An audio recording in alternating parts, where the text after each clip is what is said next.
করতে সবাইকে বলবেন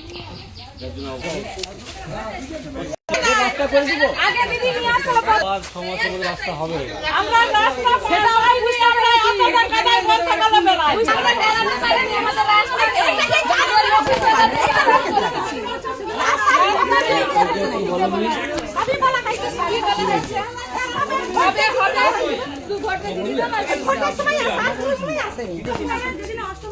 আমরা বলছি পরিবর্তন হোক, সমস্যার মধ্যে রাস্তা হবে।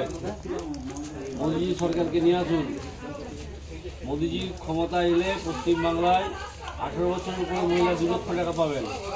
আপনারা প্রত্যেকেই 3000 টাকা অন্নপূর্ণা ভান্ড করেন। 1 বছরের মধ্যে সূচনা হবে। শিল্প কলকারখানা 1 বছরের মধ্যে সূচনা হবে। টাকা আবার আসবে।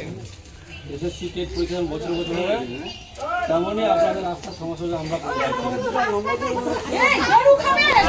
ঠিক আছে বাউরে পরিস্থিতি